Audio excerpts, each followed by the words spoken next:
Salut Benoît, Hey, salut Julien. merci à toi d'avoir répondu à ma demande d'interview, puis j'en profite pour remercier Massamba aussi, Massamba Mbaye qui nous a mis en contact.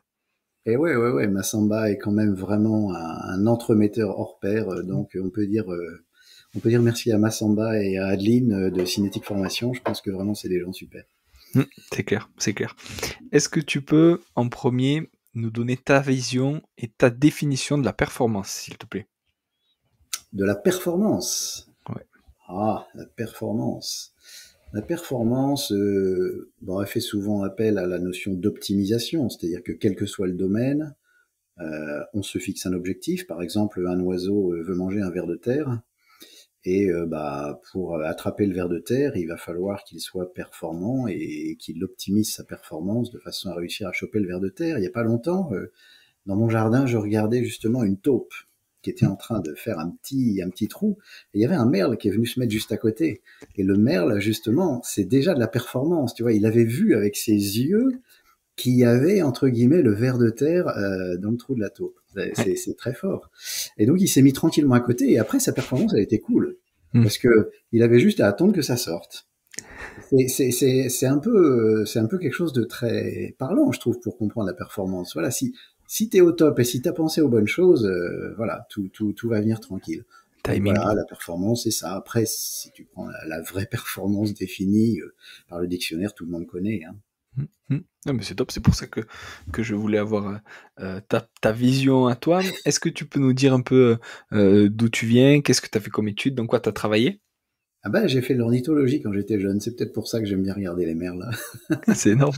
Voilà, puis après j'ai fait de la musique et puis à ce moment-là, je suis rentré en école de kiné. J'étais issu du handball, j'avais fait du handball pendant une dizaine d'années et je suis parti à Paris faire mes études de kiné. J'habite Rouen, hein, donc c'est pas très loin, mais bon à l'époque, voilà, on prend le train et puis on reste toute la semaine à Paris dans la petite chambre de bonne.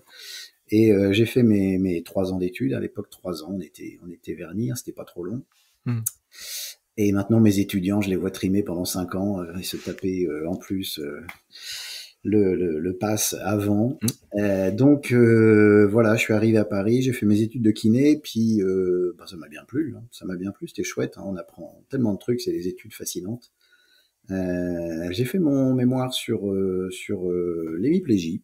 Donc Hmm. déjà, le cerveau m'intéressait quand même, parce que l'hémiplégie, pour moi, c'est quand même toujours, c'est se dire, waouh, putain, c'est un truc dans le cerveau, ça fait ça. J'ai trouvé que c'était chouette quand même. Puis c'était très intéressant. Puis voilà, une fois que j'ai fini, ben en fait, je suis revenu directement à Rouen. Je me suis même pas posé la question. Bon voilà, Hmm. j'avais ma petite chérie à Rouen, j'avais mon petit groupe de musique à Rouen, je suis revenu à Rouen. Et puis bah j'ai recroisé mon entraîneur de handball, quoi. Et puis crac, badaboum. Évidemment, j'ai fini par coacher l'équipe. Hmm. Et puis voilà, c'est une équipe qui a oscillé entre la nationale 1 et la nationale 3, hein. On n'est jamais Hmm. monté en première division. Rouen espère toujours, mais n'y arrive jamais. Et puis bah finalement, cette belle histoire avec le handball, elle a duré 25 ans. Hmm. Voilà. Mais parallèlement à ça, bon ça occupait mes soirées en fait, et puis parfois mes week-ends. Mais parallèlement à ça, je me retrouvais avec mon cabinet, hein, j'avais trouvé assez rapidement, parce que j'étais chez moi, un cabinet où travailler. Euh, j'avais envie de faire autre chose, quoi. Je voulais pas rester en cabinet tout le temps, je sentais que j'avais envie de faire autre chose. Et donc, j'ai démarré dans une école primaire, pardon, à m'occuper d'enfants trisomiques pour le groupe Geste. Je sais pas si tu as déjà entendu parler du Geste. Non. C'est une association qui s'occupe des trisomies 21 et de l'insertion en classe des trisomies 21. Ok. Et donc là, c'était en tant que kiné? Ouais, ouais, Ok. ouais, ouais. Et C'était qu'est-ce que tu génial. faisais? On avait un bâtiment où il y avait une orthophoniste et surtout, et ça pour moi ça a été vraiment très important, il y avait une psychomotricienne. Ok. Et puis c'est par là que on s'est retrouvés à deux dans la même pièce et on travaillait avec des gamins trisomiques pour entre guillemets travailler sur toute cette psychomotricité. Et donc là j'ai vraiment adoré ce côté développement psychomoteur de l'enfant, comprendre comment ça se passe dans le cerveau, dans l'environnement, tout ça. C'était vraiment très très chouette. C'était une chouette praticienne en plus, une Allemande, et on a travaillé ensemble pendant 3 ans. Il y avait aussi une orthophoniste, donc ça m'a permis de voir un petit peu voilà les autres choses, et ça c'est ce que j'aimais bien. Puis au bout de 3 ans, cette histoire s'est terminée et du coup, je me suis tourné vers le CHU puisque finalement à Rouen, on a la chance d'avoir un CHU. Et je suis allé voir le CHU et là, bon, il y avait une cadre à l'époque de je sais pas trop quoi, parce qu'il n'y a pas de cadre kiné à l'époque. Hein, c'était en 93. Ok, étais-tu Très né belle en année. 93, Julien? Ouais, j'avais 4 ans et l'OM était champion d'Europe. Alors voilà. Voilà les Ah, rêves. voilà, bah nous, au handball, on a réussi en 95, je crois, à être champion de France quand même avec l'équipe universitaire. Mm. Mais voilà, on n'est pas allé plus loin. Enfin bref, je suis arrivé au CHU, là il y avait plein de services où ils cherchaient des kinés. Et puis bah il y en avait, alors neuro je connais, traumato je connais, machin, uro. Oh bah uro, ça je connais pas. J'ai absolument pas fait d'études en urologie puisque entre guillemets à l'époque ça n'existait quasiment pas. Mm. Et donc je suis rentré comme ça et il y avait en fait une femme kinésithérapeute qui exerçait déjà parce que le prof du service d'urologie avait déjà eu le nez fin et s'était dit ouais j'aimerais bien avoir une kiné à mes côtés. Et c'était sans doute le premier hôpital de France où il y avait un kiné qui travaillait avec un prof dans un service. C'est Voilà en gros énorme. comment ça s'est passé. Et depuis maintenant pas loin de 30 ans, je pense, je suis, 32 ans, je suis dans le service d'urologie de Charnicole à Rouen. C'est énorme. Et qu'est-ce qui t'a, pour que ça dure depuis aussi longtemps? Alors, on Ah, peut dire que quand tu y arrives, on peut dire que c'est j'allais dire la surprise ou le côté nouveau et tout ça qui t'intéresse. Mais pour que ça dure 30 ans, qu'est-ce qui t'a plu au début? Qu'est-ce qui te plaît autant? ah bah tu touches le cœur du problème, hein. C'est Hmm. que en fait, c'est vraiment, on parle énormément aux étudiants en ce moment du biopsychosocial. Hmm. Ok, c'est la discipline reine du biopsychosocial. Hmm. C'est, je suis aussi spécialisé, par exemple, je donne aussi des cours dans la lombalgie en IFMK. Hmm. J'ai fait donc, tu l'as compris, beaucoup de kiné du sport. Et vraiment, là, on découvre un truc, un champ qui est incroyablement immense, large et varié, qui est d'une richesse incroyable. La sphère, entre guillemets, pelvipérienne, la sphère urogynécologique, une fois qu'on l'a abordée, on la lâche pas. Tu peux parler avec toutes les kinésithérapeutes femmes que tu vas rencontrer qui sont spécialisées en rééducation pelvipérinéale, c'est ce qu'elles vont me dire. C'est vraiment une discipline qui est incroyablement biopsychosociale. Hmm. Et ça, c'est ce qui m'a plu dès le départ, quoi. Cette dimension Hmm.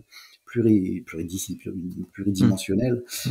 On a l'aspect bien sûr émotionnel parce que tout ce qui touche à Hmm. entre guillemets la sexualité, les organes génitaux, la reproduction, tout ça c'est hyper important.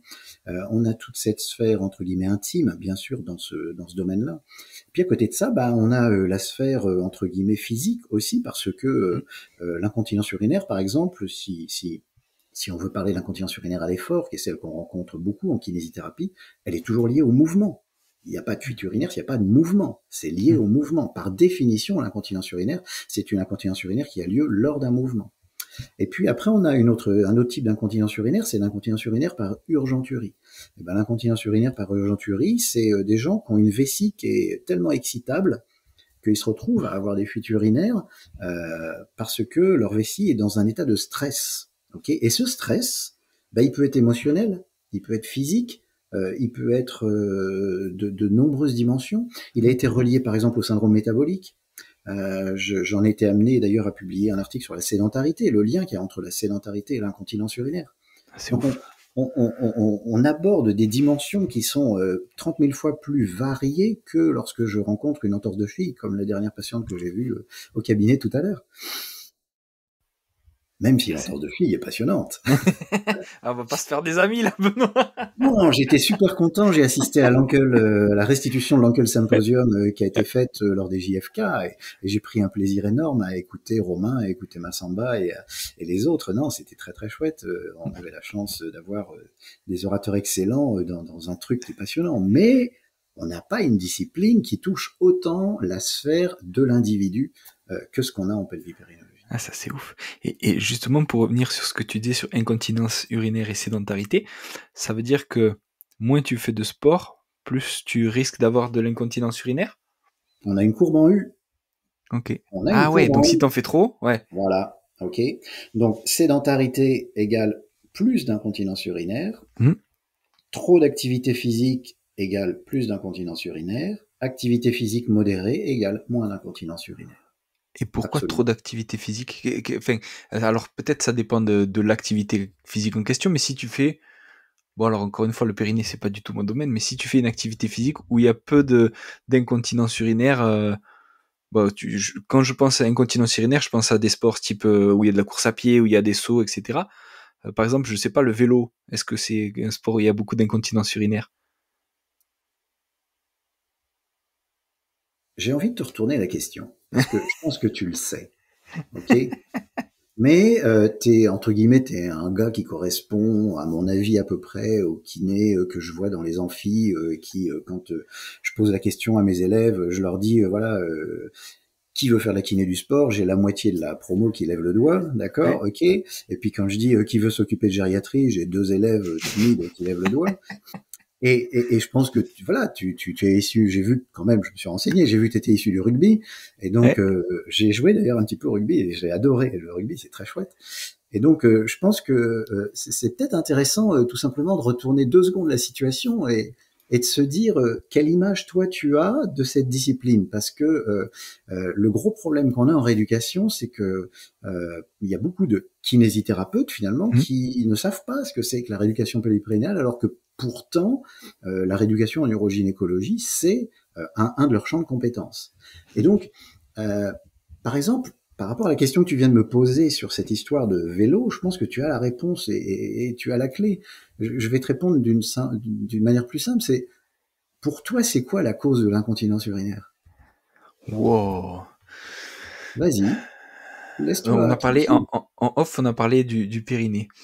Je pense qu'il y a une histoire de contraction du périnée et quelque chose qui est relié aussi avec le cerveau. On en avait parlé aussi justement au JFK par rapport aux doubles tâches et tout ça. Ça, je pense qu'on y reviendra. Ok. Hum, donc je Donc, dirais qu'il y a il y a une histoire de contenant et de contenu et de force suffisante pour maintenir le contenu à l'intérieur. Donc il y a une histoire de force. Il y a une histoire de arriver à maintenir un tonus, on va dire minimal pour garder pendant longtemps, et du coup une concentration aussi. Mais tu vois, ça se fait inconsciemment, quoi. Donc une genre de force inconsciente pour maintenir euh, ton contenu. ouais.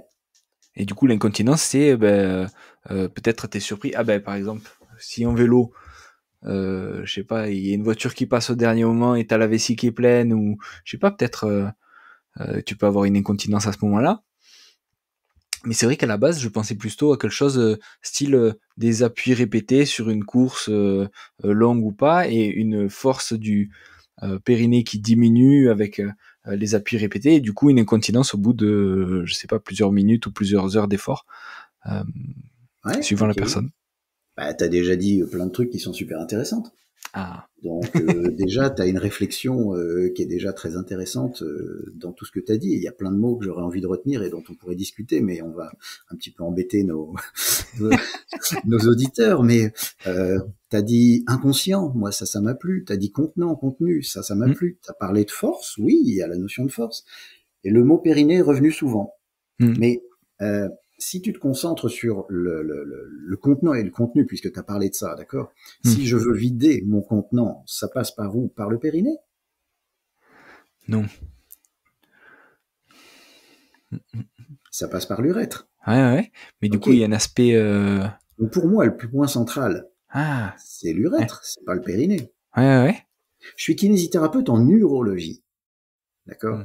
En Pas en P. Ouais, urologie, ouais. ce qu'on apprend avant tout, bah, c'est qu'il y a une vessie, des reins, des uretères et un urètre. Et le cheminement, il se fait par là. Des chercheurs se sont rendus compte, il y a une cinquantaine d'années, que les muscles du plancher pelvien, parce qu'en fait on dit pas le périnée, normalement nous en science, hein, on Mm. parle des muscles du plancher pelvien, Pelvic que les floor. muscles du Ouais. plancher pelvien permettent un petit peu, entourent un petit peu l'urètre et permettent de renforcer un petit peu l'urètre. Mais l'urètre, c'est déjà un muscle. Donc c'est l'urètre le boss. Eh ouais, c'est l'urètre le boss. Et moi, ma vision de la rééducation pelvipérinéale, c'est quand même que c'est l'urètre le boss. Mm. Mais au-dessus de l'urètre, il y a le bon Dieu, Mm. et le bon Dieu, c'est le cerveau. Mm. Et ça, tu l'as très bien dit aussi. Donc, cette rééducation, elle est spinale, mais elle est supraspinale. D'accord? C'est tout ce qu'il y a en supraspinal qui est intéressant parce que c'est relié aux émotions, c'est relié à l'action, c'est relié à la volonté, c'est relié aux objectifs de performance. Et voilà. Et tout ça, ça se passe dans le supraspinal, dans le cerveau. Donc, la rééducation, entre guillemets, en neurogynécologie, c'est une rééducation qui doit penser à toutes ces sphères-là. Donc, il y avait plein de choses super intéressantes dans ta réponse et tu as donné plein de bons éléments. Mais rien qu'avec cette discussion de 3 minutes qu'on vient d'avoir,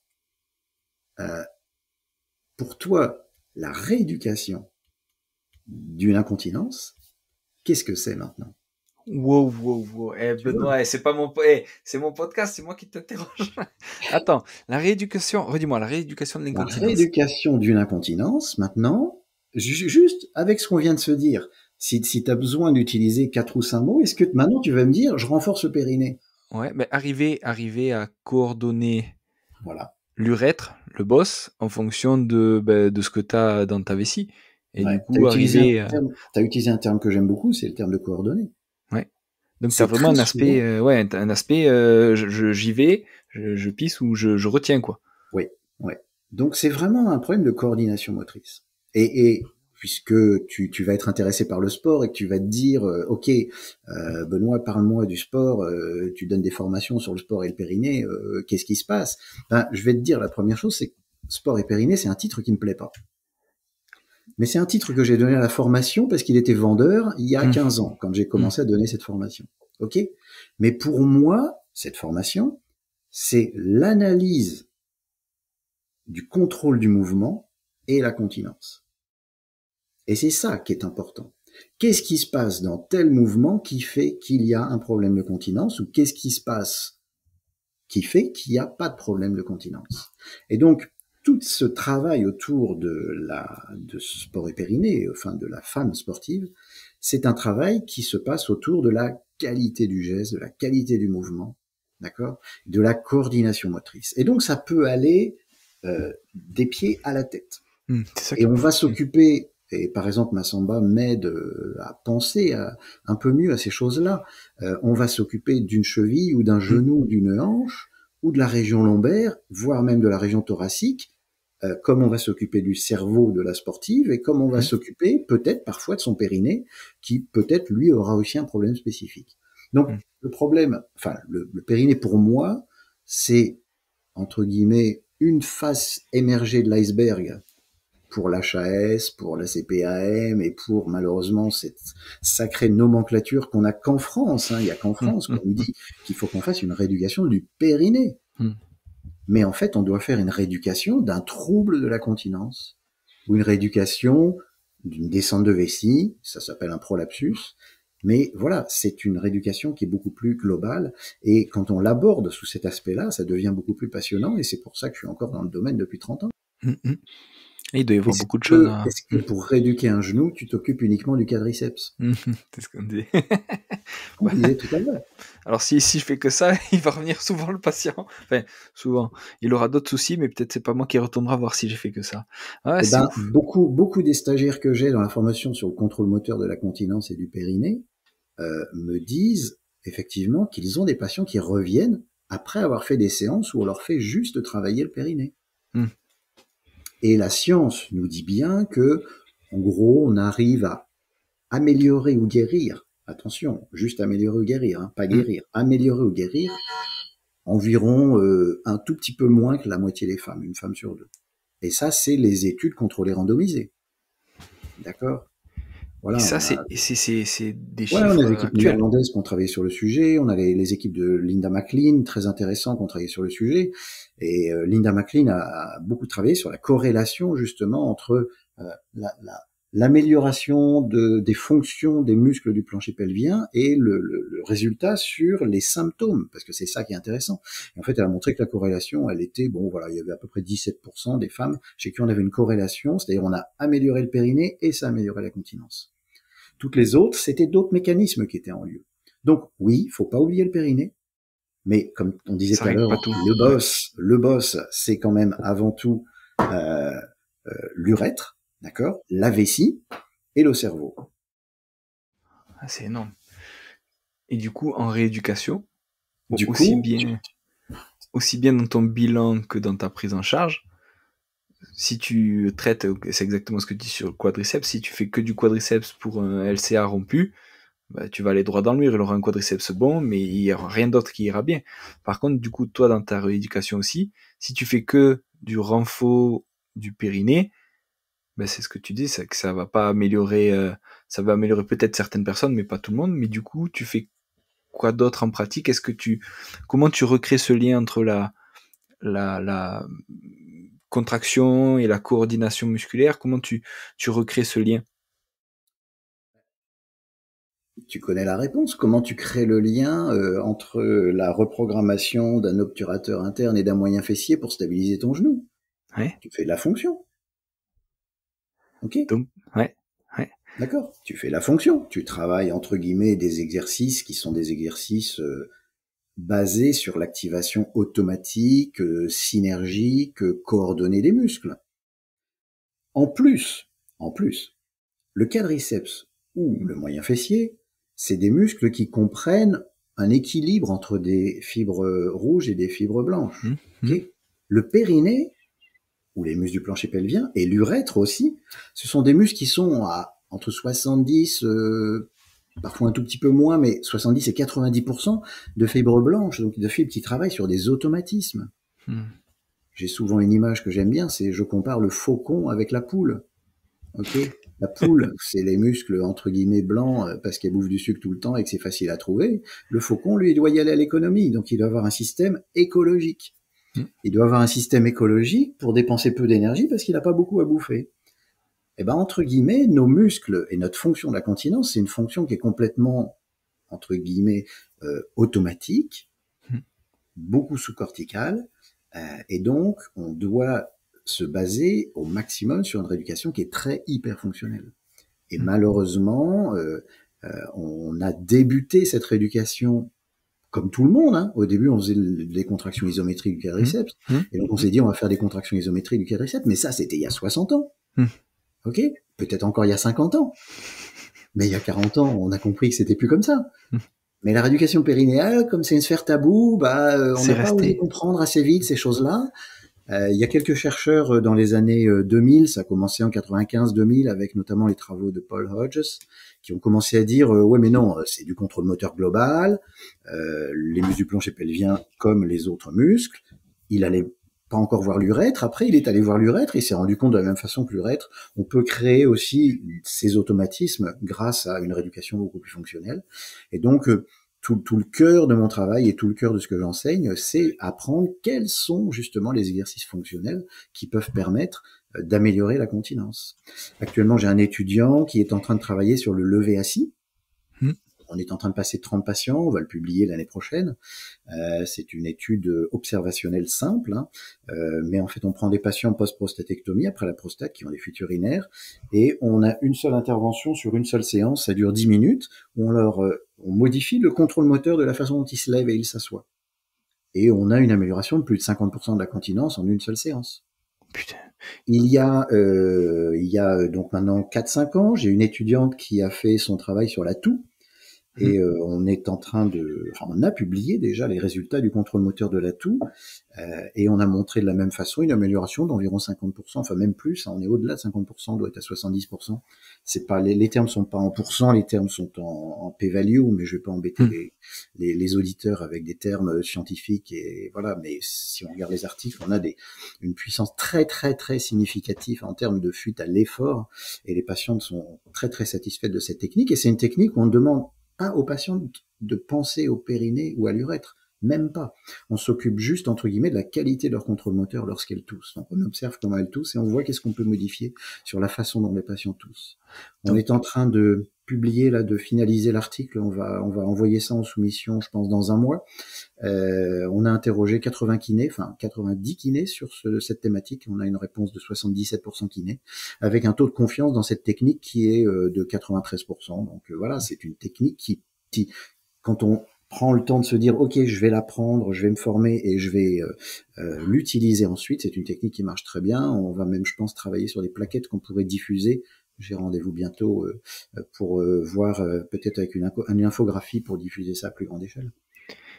Et donc, pareil par rapport à ce que tu as dit, sur la course à pied et l'incontinence, c'est quoi? Est-ce qu'il y a une façon, j'extrapole à fond, est-ce qu'il y a une façon de courir qui diminue le risque d'avoir une incontinence? Ah ouais. Donc, juste Oui. en travaillant sur la Bah, façon de courir, tu peux gérer une grande partie des problèmes d'incontinence. tu vois que tu es déjà en train de penser différemment.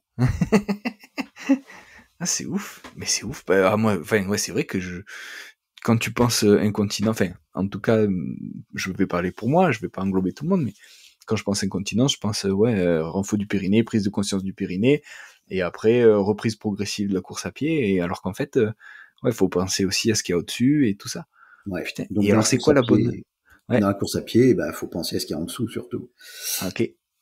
Et c'est quoi alors? Comment? Le paramètre numéro 1, c'est les forces de réaction au sol. Ok.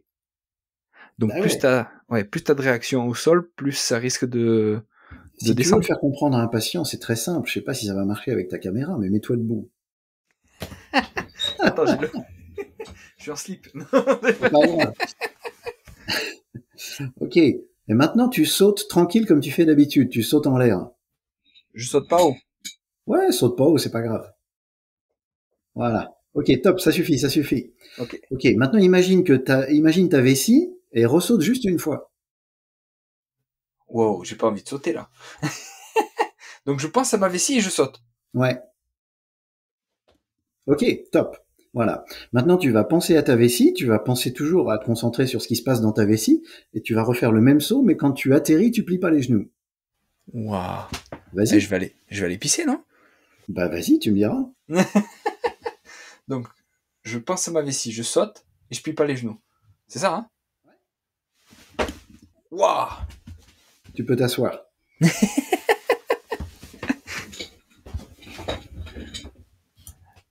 Force de réaction au sol. Et donc ça, c'est le premier critère. Ça, c'est ce que j'utilise pour que les patientes changent leur point de vue. Les patientes sont malheureusement très souvent persuadées qu'on doit leur rééduquer le périnée. Ouais. Ok. Et donc, ça, c'est ce que j'utilise en premier pour leur faire comprendre que il faut voir plus large. Think different. Ok. Le périnée est une partie du problème, mais vous venez de voir, madame, que quand vous avez sauté la deuxième fois, vous en êtes pris plein la pêche dans votre vessie. On va aussi réfléchir à ce problème-là.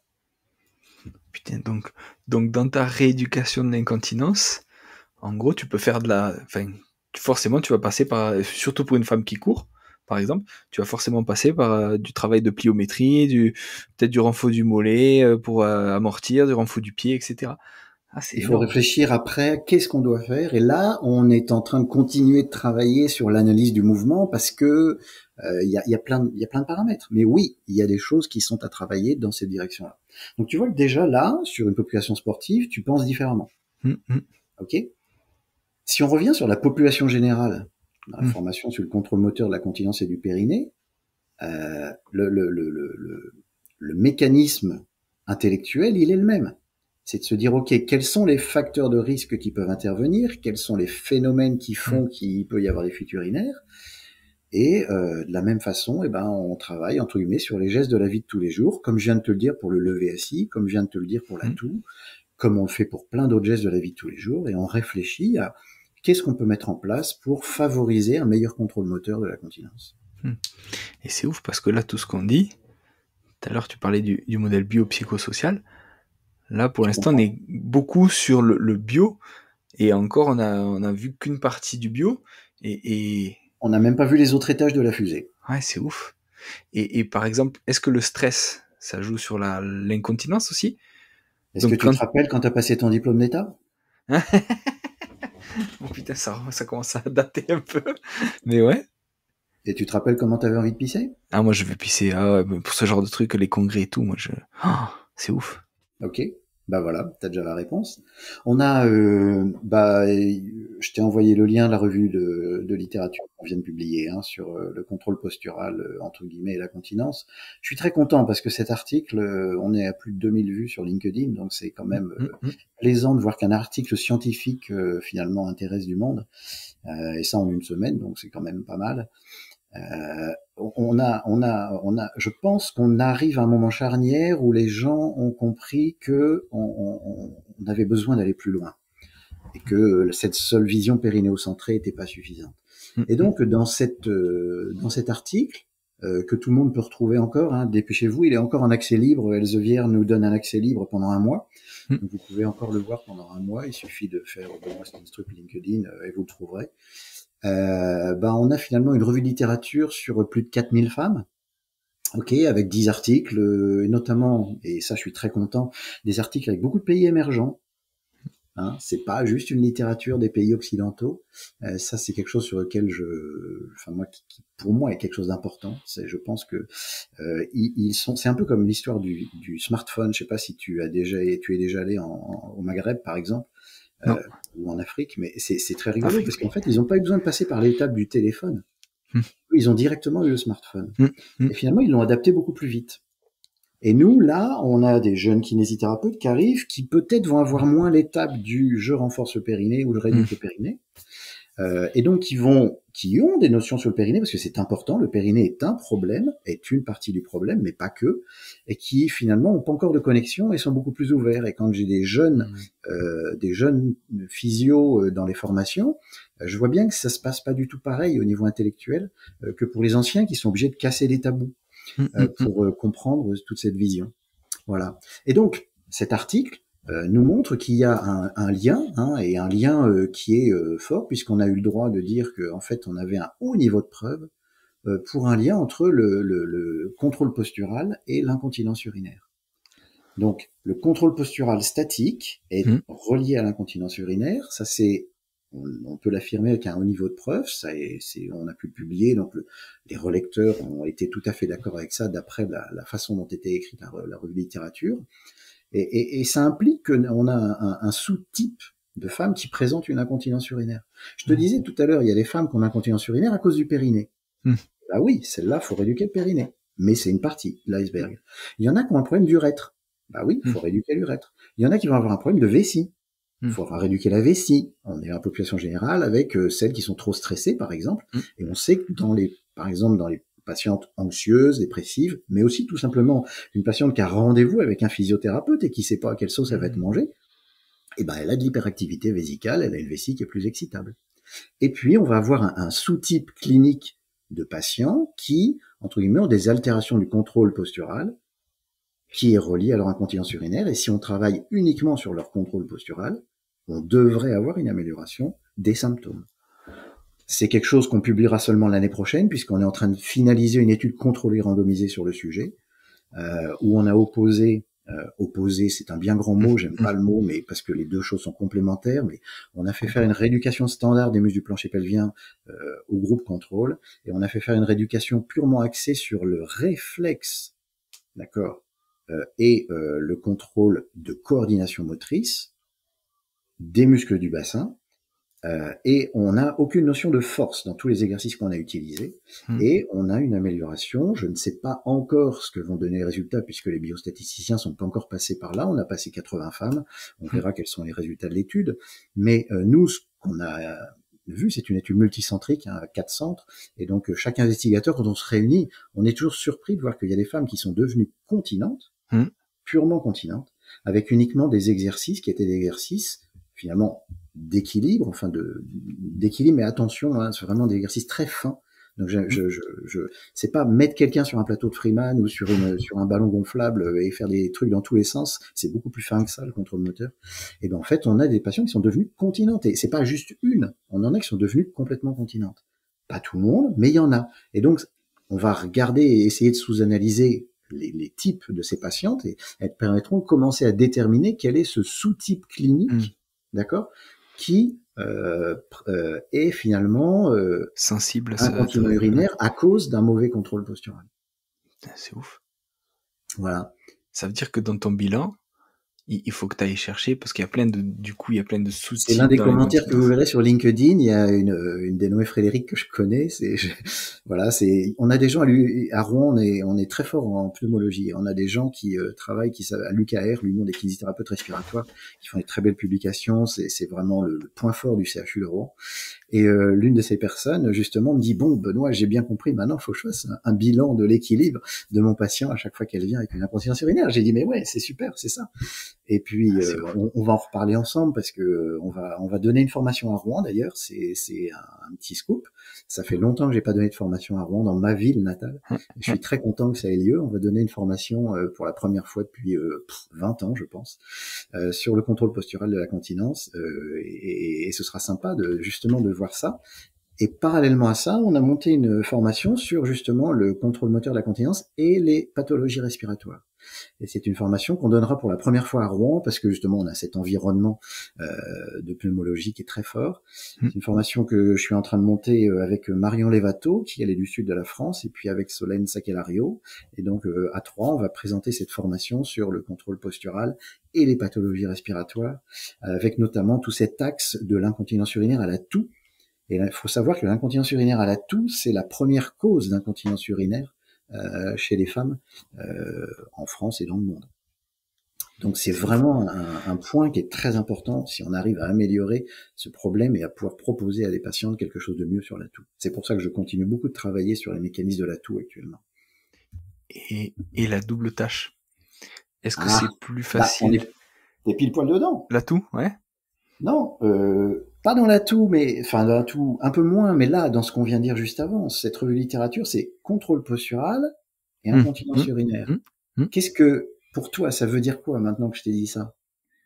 Mais Avec tes c'est-à-dire mots, que tu le dirais comment? bah que, c'est compliqué, hein. Mais qu'en gros, t'es obligé, tu vois, je pense à tout ce qui est charge mentale. C'est-à-dire, je Très me bien. dis que si tu penses à trop de choses en même temps, c'est encore plus difficile de rester continent. Et Il y a un truc hyper simple à ce sujet-là qui est génial. Alors, Sylvie Bilcock a fait un travail très intéressant. C'est une kinésithérapeute que j'aime beaucoup, qui travaille en pédopédagogie depuis longtemps. Ils ont fait, entre guillemets, de la charge cognitive.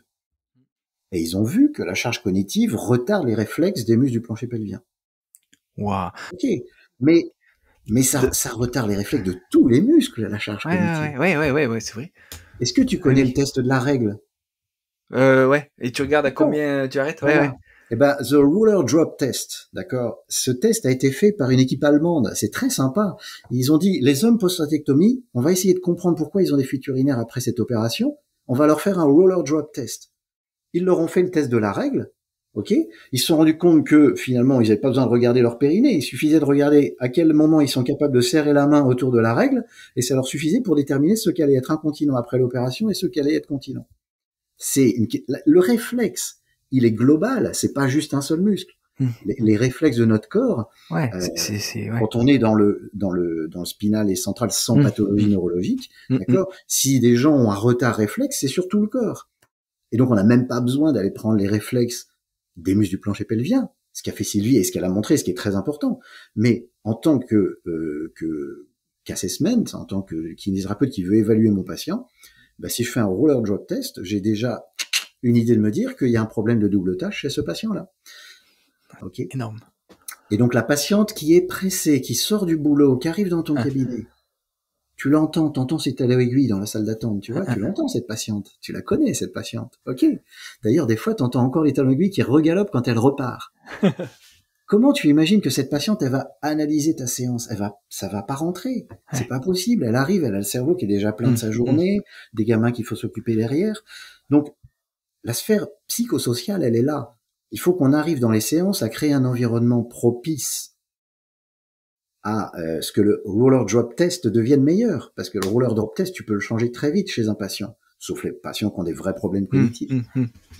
Ok, donc toute cette dimension psychosociale, on est en train de la voir apparaître là. Le social de la patiente, parce qu'effectivement, elle a galopé, son boulot, elle est stressée, etc. Tout ça, c'est du social. Il y a sa famille, elle a son mec qui fout rien à la maison, etc., etc. Et il y a la dimension après psycho, d'accord, parce qu'effectivement, on sait que les gens qui sont stressés, quand tu as passé ton DE, tu avais envie de pisser 3 fois avant d'y Ouais. aller, ok, et ben voilà, on est si t'es stressé et qu'en plus t'as une petite faiblesse dans ton urètre, bah t'imagines que si à la fin de ton examen, faut que tu cours pour aller jusqu'aux toilettes parce que tu veux être le premier à passer, parce que tu te dis qu'après il va falloir que tu fasses la queue pendant 3 quarts d'heure parce que tout le monde a voulu faire la même chose, bah là tu risques effectivement d'avoir un petit problème et quelques gouttes. Et donc Donc si, ça, ouais. c'est tout ce lien qui est super intéressant. Donc si t'as de la charge mentale, que t'es stressé et que t'as un urètre faible, tu coches toutes les cases Ouais, pour avoir un risque d'incontinence. Putain, c'est ouf. voilà. Et Donc tu vois, le seul danger qu'il y a pour toi là, c'est que demain tu commences à voir les choses différemment et que dans 15 jours tu viennes faire une formation et que tu finisses par prendre le relais de Benoît Stenstrup et que tu deviennes rééducateur en pelvipérinologie. ah, je serais pas à ton niveau encore. Mais, mais ce que j'aime, et c'est ce dont m'avait parlé Massamba, c'est que ça on devrait tout, enfin on devrait, j'allais dire on devrait tous le savoir.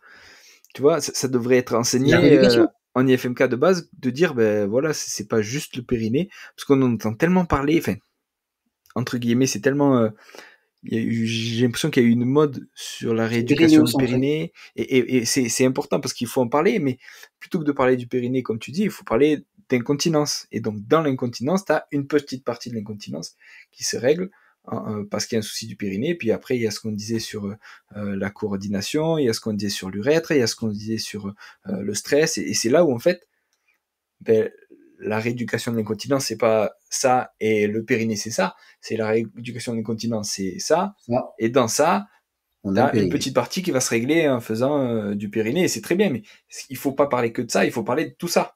Ouais, c'est ça, c'est ça. C'est énorme. Et donc, comme tu le disais, les étudiants, ça change, hein, parce que je vois bien qu'ils ont maintenant une approche de plus en plus large. Mais le problème et le frein qu'on a numéro un pour moi, il est vraiment avec la nomenclature générale des actes professionnels où on dit rééducation périnéale. Je continue de pas trouver que c'est pertinent. Mm. Alors certes, il y a plein de filles. Alors il y a une association, on a vraiment une société savante super avec la FREP, hein, Mm. qui fait un très beau boulot. Alors la FREP, c'est spécialisé en rééducation pelvipérinologie. Mais effectivement, il y a des problèmes de périnée qui sont des problèmes de l'ensemble de la sphère périnéale qui ne touchent pas l'incontinence.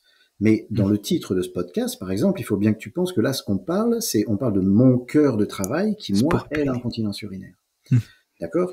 Donc effectivement, il va y avoir des approches périnéocentrées qui sont nécessaires chez des femmes qui ont des problèmes de périnée, mais c'est pas forcément des problèmes de continence. Ok.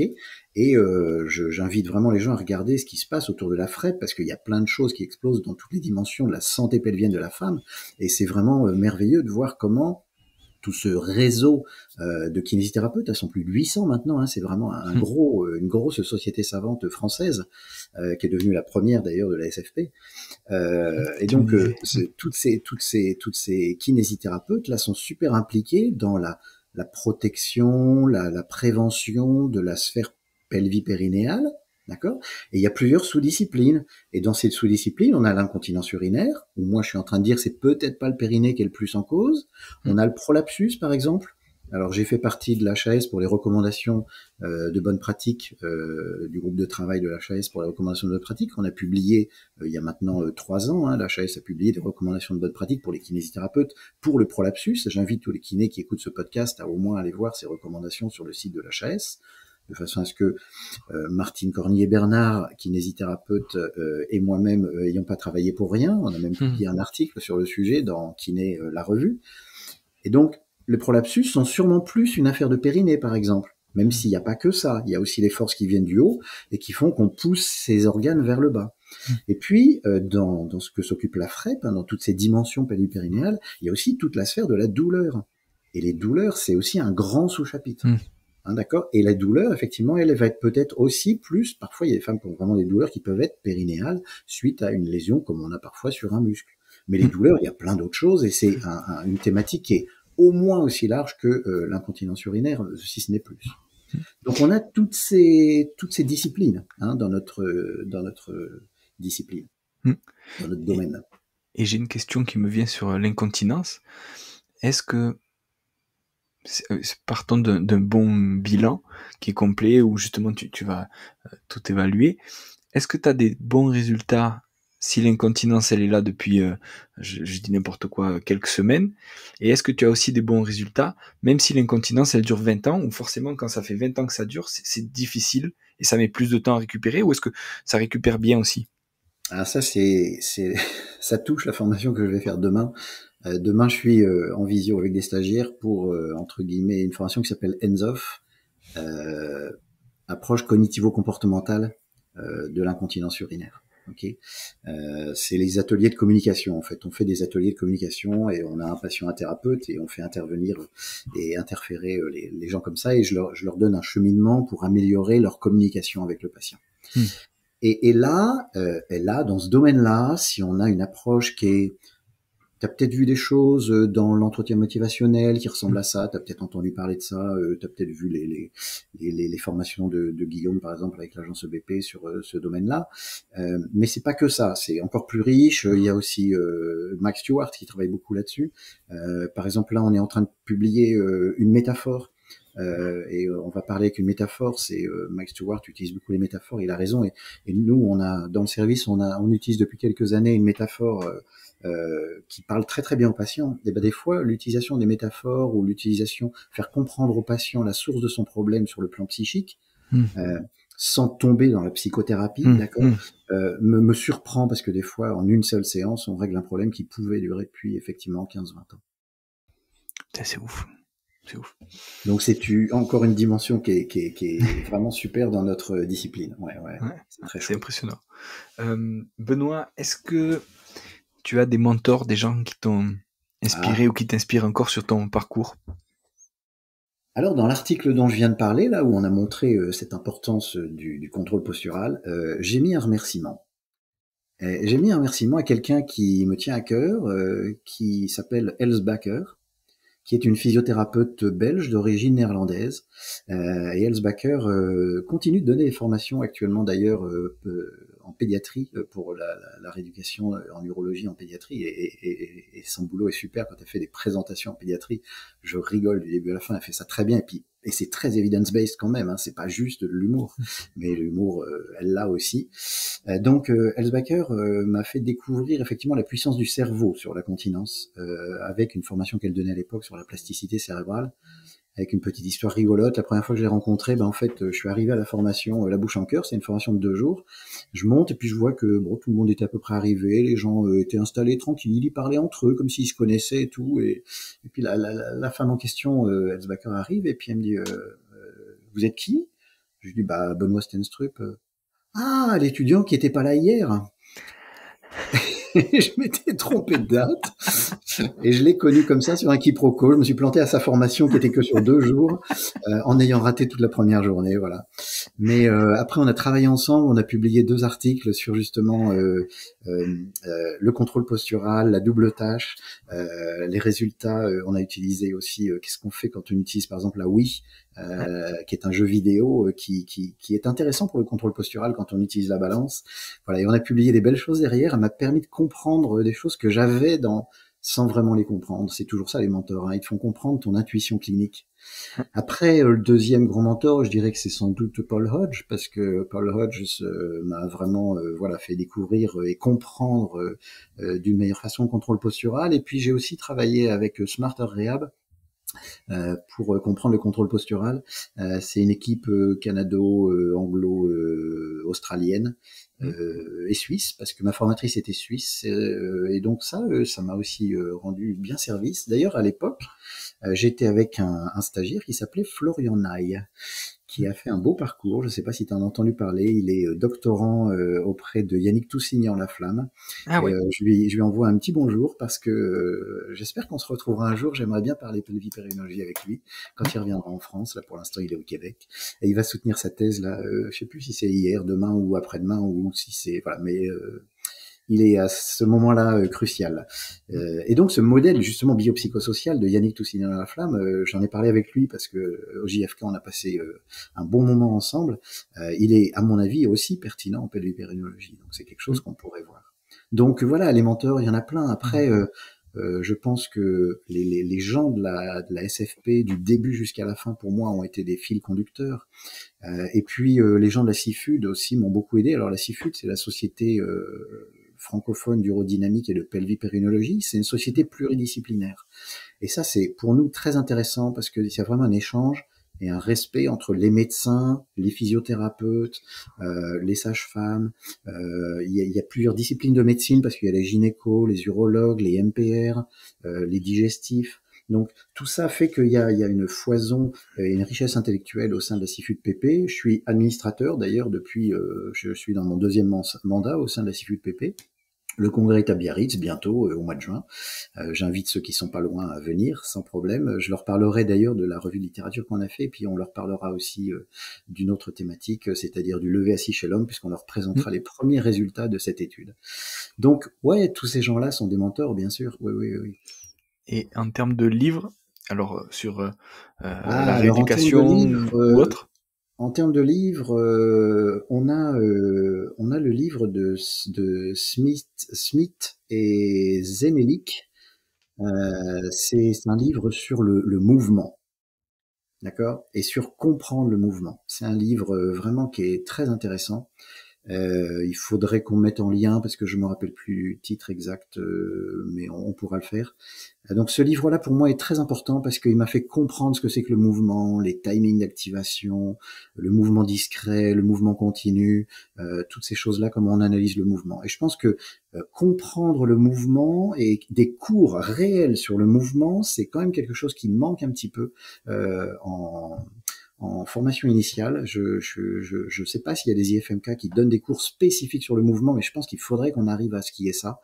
Des cours bien pointus sur le mouvement, parce que quand même, quelque part, kinésithérapeute, ça veut dire soigner par le mouvement. C'est clair. Et Benoît, s'il y a des gens qui ont des questions, qui veulent te joindre, où c'est qu'on peut te joindre À moi, c'est benoîtstenstrup@gmail.com et je réponds toujours. Donc tout est collé. Benoît Stenstrup. J'ai pas trop de problèmes avec des anonymes. Moi, hein, j'ai personne qui s'appelle comme moi. Il y a deux Donc on vous précise. mettez Benoît Stenstrup tout collé et puis @gmail.com et forcément vous arriverez entre guillemets à la bonne adresse. Top. Parfait. Benoît, merci beaucoup. Ouais, c'était un plaisir de discuter avec toi. J'aime beaucoup ton sourire, tes rires même. C'était vraiment très très chouette de passer ce petit moment ensemble et j'espère que les gens ne sont pas trop ennuyés, qu'ils ont vu qu'ils avaient affaire à deux phénomènes un petit peu passionnés par ce qu'ils sont en train de faire. C'est clair. C'est clair. Merci beaucoup. À bientôt. Ciao. Salut.